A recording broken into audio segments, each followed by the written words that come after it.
दोस्तों नमस्कार। Palm astro channel में आपका स्वागत है। आज से हम एक नई सीरीज़ शुरू करने जा रहे हैं। मेरे देश और विदेश के रहने वाले जितने व्यूवर्स हैं और जो चाहने वाले हैं उन सब की एक रिक्वेस्ट थी, बहुत दिनों से रिक्वेस्ट थी कि मैं कोई एक ऐसी सीरीज़ शुरू करूं ताकि व्यक्ति खुद अपना हाथ देखे, खुद अपनी रेखाओं को जान सके और वो अपने बारे में स्वयं ये देख सके कि उसकी कौन सी रेखाएं क्या हैं और उनका क्या प्रतिफल रहेगा। क्योंकि आज बड़ी भ्रम की स्थिति बनी हुई है, चाहे वो यूट्यूब हो या और कोई स्थान हो, वहाँ पर सब कुछ उल्टा पुल्टा और कई कुछ मिथ्या जो इन्फॉर्मेशन है वो दी जा रही है, जिसके कारण मेरे जो व्यूअर्स हैं उन्होंने मुझसे रिक्वेस्ट की थी और उनकी इस रिक्वेस्ट को मानते हुए मैं ये सीरीज़ शुरू कर रहा हूँ। लेकिन आपसे ये रिक्वेस्ट है सभी से कि ये मैं सीरीज़ शुरू कर रहा हूँ, अब आप लोग इस सीरीज़ को पूरी को तो आप देखा करें और इस चैनल को सब्सक्राइब करें अगर आपने इस चैनल को सब्सक्राइब नहीं किया है, और वीडियो को अधिक से अधिक शेयर करें। अगर आपका कोई किसी तरह का कोई प्रश्न है, कोई सवाल है या किसी तरह की कोई जिज्ञासा है तो आप कमेंट बॉक्स में ज़रूर लिखें, मैं उसका उत्तर दूंगा। तो ये जो आज का वीडियो है ये जो दो भाग में डिवाइड है। पहले भाग में हम हथेली और हथेली पर पाए जाने वाले विभिन्न जो पर्वत हैं उनकी बात करेंगे, और दूसरे भाग में हम बात करेंगे हथेली पर पाए जाने वाली उन तमाम रेखाओं की जो रेखाएं अमूमन सभी के हाथ में मोटा मोटी पाई जाती हैं। तो सबसे पहले हम बात करते हैं हथेली के बारे में। हथेली के बारे में जब हम बात करते हैं तो हथेली के बारे में भी बहुत विस्तृत विषय है ये, और इसके मैं सने सने जैसे जैसे वीडियो बनाऊंगा मैं आपको बताता रहूँगा हथेली कितने प्रकार की होती है, हथेलियों का रंग कैसा होता है, कौन से रंग का क्या परिणाम होता है, ये सब बातें मैं आपको बताऊंगा। लेकिन फ़िलहाल एक हथेली के अंदर कौन कौन से पर्वत और कहाँ कहाँ स्थित होते हैं उनका हम थोड़ा सा परिचय ले लें। देखिए, ये अंगूठा है, ये आपको मालूम है। ये पहली जो उंगली है ये तर्जनी उंगली है, दूसरी जो उंगली है ये मध्यमा उंगली कहलाती है, और तीसरी जो उंगली है ये अनामिका उंगली कहलाती है, और चौथी जो उंगली है वो कनिष्ठिका उंगली कहलाती है। अब देखिए, तर्जनी जो उंगली है उस तर्जनी उंगली के नीचे जो है आपका गुरु का ये जो क्षेत्र है, ये गुरु का क्षेत्र है, ये तर्जनी उंगली के नीचे है। तर्जनी उंगली के ठीक नीचे गुरु का क्षेत्र है, मध्यमा उंगली के ठीक नीचे शनि का क्षेत्र है, अनामिका के ठीक नीचे सूर्य का क्षेत्र है, और कनिष्ठिका के ठीक नीचे बुध का क्षेत्र है। तो ये बुध पर्वत, सूर्य पर्वत, शनि पर्वत और गुरु पर्वत के नाम से भी जाने जाते हैं। तो आपने देखा अंगूठा, और अंगूठे का के साथ में जो पहली उंगली है वो तर्जनी उंगली है। तर्जनी उंगली के ठीक नीचे गुरु पर्वत है। दूसरी मध्यमा उंगली, मध्यमा के ठीक नीचे शनि पर्वत है। इसके बाद अनामिका या रिंग फिंगर, इसके ठीक नीचे सूर्य पर्वत का स्थान है, और साथ में छोटी उंगली, चिटली उंगली या कनिष्ठिका, इसके ठीक नीचे बुध का स्थान है। तो ये जो चार पर्वत हैं ये बहुत महत्वपूर्ण पर्वत हैं जो मैंने आपको बताए हैं। अब अगला जो है अंगूठे और गुरु पर्वत के बीच के अंदर ये जो हिस्सा है, ये हिस्सा आप देख रहे हैं। अब अंगूठे और तर्जनी के बीच के अंदर जो जो हिस्सा है ये निम्न मंगल कहलाता है, और इसी तरह से ठीक इसके सामने आपका हृदय रेखा और मस्तिष्क रेखा के बीच के अंदर ये उच्च मंगल का स्थान है। और मित्रों, हथेली के बीचों बीच में जो है ये राहु का स्थान है, और राहु के स्थान के ठीक अंगूठे के नीचे एक उभरा हुआ जो स्थान आपको दिखाई दे रहा है, ये जो स्थान है ये शुक्र का स्थान है। शुक्र के ठीक सामने नीचे की तरफ ये चंद्रमा का स्थान है या चंद्र पर्वत है, और राहु के ठीक सामने कलाई के पास ये जो स्थान है ये केतु का स्थान है। जहाँ पर कलाई है उस कलाई के ऊपर कुछ लाइनें होती हैं, और ये लाइनें जो हैं मणिबंध कहलाती हैं। तो ये मोटा मोटी जो है पर्वत थे, और इन पर्वतों के बारे में मैंने आपको बताया। एक बार मैं पुनः दोहरा देता हूँ। ये अंगुष्ठ है, अंगूठा है। ये तर्जनी उंगली है, तर्जनी उंगली के ठीक नीचे गुरु पर्वत है। मध्यमा उंगली, मध्यमा के ठीक नीचे शनि पर्वत। अनामिका या रिंग फिंगर, इसके ठीक नीचे सूर्य पर्वत। कनिष्ठिका, कनिष्ठिका के ठीक नीचे बुध पर्वत। हृदय रेखा और मस्तिष्क रेखा के बीच में उच्च मंगल का स्थान है। उच्च मंगल के ठीक ऊपर की तरफ निम्न मंगल है, अंगूठे और गुरु पर्वत के बीच में। हथेली के बीचों बीच में राहु का क्षेत्र है, और ये चंद्र का क्षेत्र है। राहु के ठीक नीचे की तरफ केतु है, और केतु से सटा हुआ मणिबंध है। ये आपकी हथेली के अंदर, सभी की हथेली के अंदर ये स्थान होते हैं, और ये स्थान आगे तक चलेंगे। तो इसलिए आप इनको याद कर लीजिए, रट लीजिए, समझ लीजिए, देख लीजिए, क्योंकि जब भी हम आगे बात करेंगे तो आपको ये ध्यान होना चाहिए कि बुध पर्वत कौन सा है, सूर्य पर्वत कौन सा है, और शनि पर्वत कहाँ पे है, गुरु पर्वत कहाँ है, निम्न मंगल कौन सा है, या उच्च मंगल कौन सा है, चंद्र का क्षेत्र कहाँ पे है, शुक्र का क्षेत्र कहाँ है, केतु कहाँ है, मणिबंध कहाँ है, और राहु कहाँ है। तो ये मैंने आपको एक जानकारी दी जो आपकी हथेली में, सभी की हथेली में ये होता है। और फिर इनकी स्थितियों के बारे में हम सने सने आगे की वीडियो में देखेंगे। तो वो है, ये पहला पार्ट खत्म हो गया। अब दूसरा, इसी में जो दूसरा भाग है वो है रेखाओं के बारे में, कि हर एक की हथेली में जो लगभग जो रेखाएं होती हैं, हम उनके विषय में बात करेंगे। तो सबसे पहले जो रेखा आती है वो रेखा आती है जीवन रेखा, जो आपके निम्न मंगल और गुरु के बीच में से निकलकर और शुक्र को घेरती हुई इस तरह से ये अंगूठे के पीछे चली जाती है। अगर ये रेखा बिना कटी पिटी है, इसके ऊपर कोई क्रॉस नहीं है, कोई दाग नहीं है, कोई किसी तरह का तिल नहीं है, टूटी हुई नहीं है, तो ऐसा माना जाता है कि ऐसे व्यक्ति की जो उम्र है वो लगभग 80 और 100 के बीच में होती है। इसलिए ये जीवन रेखा है। अब जीवन रेखा के ठीक साथ में एक रेखा निकलती है। ये जो रेखा है ये मस्तिष्क रेखा कहलाती है। मित्रों, बहुत से हाथों में जीवन रेखा और मस्तिष्क रेखा के बीच में आपको गैप दिखाई देगा। मैं आगे आपको बताऊंगा कि अगर गैप होता है तो उसके क्या प्रतिफल होते हैं और उसके क्या कारण होते हैं। लेकिन ये मस्तिष्क रेखा है।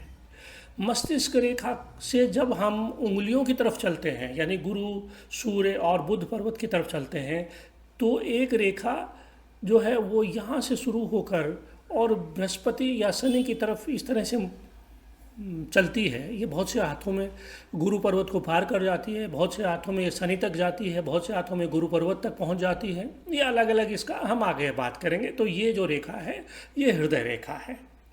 अब 3 रेखाएं आपके पास आ गई, एक जीवन रेखा, दूसरी आपकी मस्तिष्क रेखा और तीसरी आपकी हृदय रेखा। चौथी जो महत्वपूर्ण रेखा है वो है आपकी भाग्य रेखा। तो भाग्य रेखा अमूमन देखा जाता है कि केतु के थोड़ा सा ऊपर से या केतु के स्थान से शुरू होती है और ये आगे चलकर शनि तक चली जाती है। मित्रों, ये जो रेखा है, अगर बहुत से हाथों में आपने देखा होगा कि ये जीवन रेखा से शुरू होती है और जीवन रेखा से शुरू होकर शनि पर्वत तक चली जाती है या सूर्य पर्वत तक चली जाती है।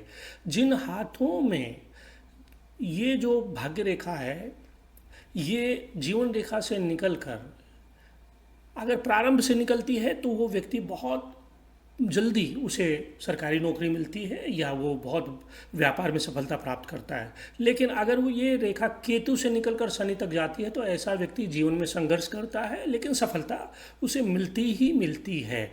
तो ये जो रेखा है ये भाग्य रेखा मैंने आपको बताई। अब एक रेखा जीवन रेखा से निकलकर और बुध पर्वत पर जाती है इस तरह से। ये रेखा व्यापार रेखा या स्वास्थ्य रेखा भी इसे कहते हैं।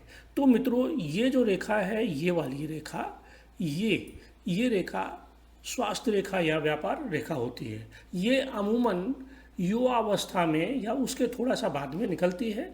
अगर ये पहले किसी के हाथ में निकल जाए तो ऐसा व्यक्ति बहुत बड़ा व्यापारी हो सकता है और व्यापार के अंदर बहुत ऊंचा नाम उसका होता है। ठीक। अब आपने बहुत सुना होगा मनी ट्रायंगल के बारे में। तो ये जो ट्रायंगल बना है, ये जो बना हुआ है, ये मैं इसको भर रहा हूँ रंग, ये मनी ट्रायंगल है। तो मनी ट्रायंगल वही होता है जो भाग्य रेखा, स्वास्थ्य रेखा या व्यापार रेखा और मस्तिष्क रेखा के सहयोग से बने तो ही मनी ट्रायंगल होता है।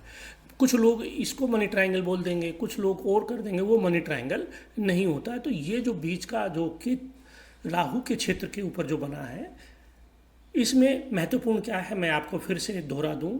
भाग्य रेखा, मस्तिष्क रेखा और व्यापार रेखा के सहयोग से जो त्रिभुज बनती है वो मनी ट्रायंगल कहलाता है। इसी तरह से चंद्र पर्वत पर कुछ रेखाएं आपको इस तरह से दिखाई देती हैं। तो ये रेखाएं जितनी होंगी वो यात्रा रेखाएं होती हैं। कुछ रेखाएं आगे बढ़कर आपके जीवन रेखा में मिल जाती हैं। तो ऐसा व्यक्ति विदेशों में ट्रैवल करता है, यात्रा करता है और उसका जीवन यात्रा में गुजरता है। अब मस्तिष्क रेखा और हृदय रेखा के बीच में जो उच्च मंगल का स्थान है, यहाँ पर आपको कुछ ऐसी लाइनें बहुत से हाथों में दिखाई देंगी। ये शत्रु रेखा और मित्र रेखाएं कहलाती हैं। इसके बाद में ये जो बुध का क्षेत्र है, इस बुध के क्षेत्र के ऊपर आपको सब जानते हैं ये 1 या 2 या 3 रेखाएं होती हैं जो विवाह रेखा होती है।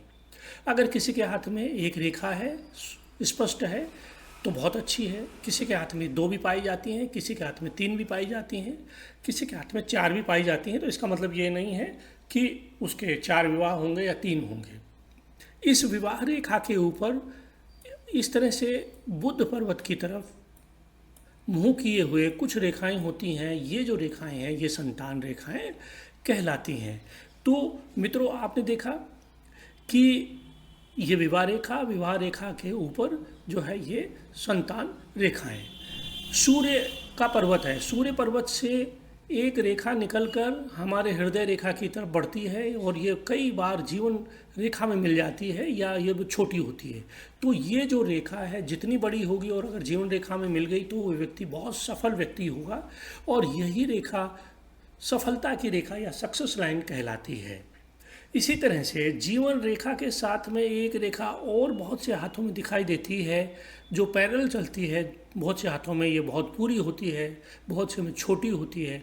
ये जो रेखा है ये मंगल रेखा कहलाती है। मित्रों, मंगल रेखा जो है ये रक्षा रेखा भी है, क्योंकि अगर जीवन रेखा में कोई त्रुटि है, कटी फिटी है या उसमें कोई दोष है, तो ऐसे में अगर मंगल रेखा किसी व्यक्ति के हाथ में है तो उसका जीवन ठीक रहता है, सफल रहता है और बहुत ज़्यादा परेशानियों में नहीं गिरता। केतु के नीचे कलाई के ऊपर ये मणिबंध होती हैं। इस तरह से रेखाएं होती हैं। किसी के हाथ में 1 होती हैं, किसी के हाथ में 2 होती हैं, किसी के हाथ में 3 होती हैं, किसी के हाथ में 4 होती हैं। ये मैं आपको बहुत विस्तार से समझाऊंगा कि 1 हो तो उसका क्या फल है, 2 हो तो क्या फल है, 3 हो तो क्या फल है और 4 हो तो क्या फल है। तो मोटा मोटी मैंने जो आपको अभी बताया वो सभी रेखाओं के बारे में मैंने आपको बता दिया।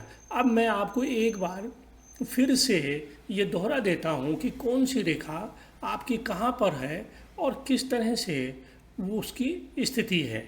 तो ये रिवीजन हम कर लेते हैं। सबसे पहले जो है वो जीवन रेखा है। तो जीवन रेखा कहाँ है? ये जीवन रेखा मित्रों इस तरह से शुक्र के क्षेत्र को घेरती हुई और ये जो चलती है, ये जो रेखा है ये जीवन रेखा है। ये देखिए, ये जीवन रेखा आ गई। अब इसी के साथ के अंदर एक रेखा जो इसको प्रोटेक्ट करके चलती है, इस तरह से आपको दिखाई देगी, ये मंगल रेखा कहलाती है। तो ये जो रेखा है ये मंगल रेखा कहलाई, ये मंगल रेखा है। अब जो रेखा है अगली वो भाग्य रेखा है। ये भाग्य रेखा केतु के क्षेत्र से निकलकर और तकरीबन शनि या उसके पीछे तक पाई जाती है। तो ये जो रेखा है ये भाग्य रेखा है। किसी के हाथ में छोटी होती है, किसी के में बड़ी होती है। तो ये भाग्य रेखा है। अब है मस्तिष्क रेखा। जीवन रेखा के ठीक साथ में निकलती हुई ये जो रेखा है, ये मस्तिष्क रेखा है। ये बहुत सी जगह छोटी होती है, बहुत सी जगह ये चंद्र पर्वत की तरफ मुड़ जाती है, कई बार ये सीधी होती है, तो ये हमें उसी तरह से दिखाई देती है। तो ये जो रेखा है, ये रेखा है मस्तिष्क रेखा। अब एक जो रेखा है वो, जैसा मैंने आपको बताया, सूर्य पर्वत से एक रेखा निकलती है, इसे सक्सेस लाइन या सूर्य रेखा भी कहते हैं। तो ये जो रेखा है, ये सूर्य रेखा है, ये वाली रेखा सूर्य रेखा है। अब मित्र और शत्रु की जो रेखाएं होती हैं वो उच्च मंगल पर पाई जाती हैं। ये इस तरह से खड़ी रेखाएं जो हैं, ये मित्र और शत्रु की रेखाएं हैं।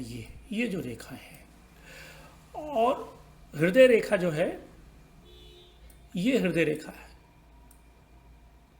ये हृदय रेखा है, ये वाली ये हृदय रेखा है।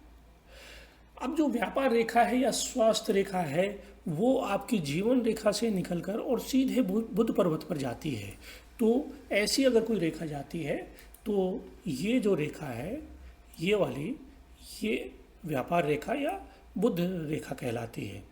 इसी तरह से ये जो है, ये मणिबंध है और ये केतु का स्थान है।